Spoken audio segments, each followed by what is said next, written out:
નમસ્કાર, વસુંધરામાં ખેતીની વાતમાં આપનું હાર્દિક સ્વાગત છે। આજે અમે લોધિકા ગામમાં, લોધિકા તાલુકાનું લોધિકા ગામ, જે દેવરાજભાઈ ગાજીપુરાની વાડી છે।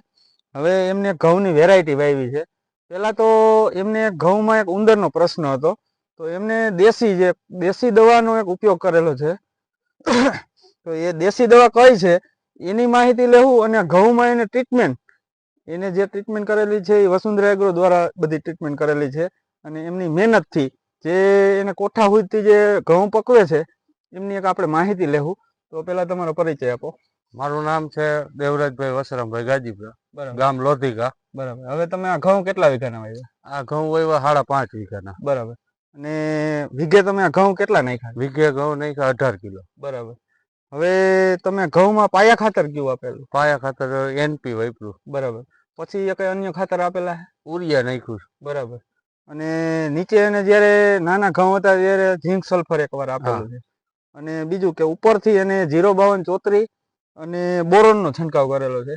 એક બીજો પ્રશ્ન એ છે કે તમે જે ઘઉંમાં ઉંદરનો પ્રશ્ન બહુ હતો ત્યારે તમે શું દેશી ટ્રીટમેન્ટ કરેલી છે એ જણાવો। ત્યારે એમાં ઉંદરના પ્રશ્નના હિસાબે ગાંગડા હિંગ વાપરી છે। બરાબર। ગાંગડા હિંગ પાણીમાં પાય છે, પિયતમાં આપી દીધી। બરાબર। એટલે એને ભૂકો કરીને આપી કે ના, ગાંગડાને પોટકું વારીને રાખી દીધું છે એટલે ઓગળી જાય। બરાબર, ક્યારામાં। હા, એટલે એમને પાણીનું જે પિયત આપે એમાં ગાંગડા હિંગનો ઉપયોગ કરેલો છે।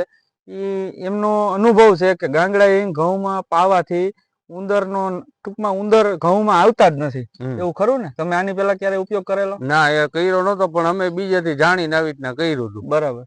અને જો કોઈ ખેડૂત મિત્રોએ ઘઉં પકવતા હોય તો ખાસ આ સમયે કે આથી આગળના સમયમાં 052 અને બોરોનનો ઉપયોગ કરવો જોઈએ। અને ઘઉંની આ જે વેરાયટી છે પેસિફિકા 9294, ઘઉંની ડુંડી પણ લાંબી છે, અને આ જોઈ શકો છો ઘઉં તમે। બીજું તમે ઘઉં વિશે કઈ ખેડૂતોને બીજી કઈ માહિતી આપશો? ઘઉં તો બહુ સારા થયા છે। બરાબર।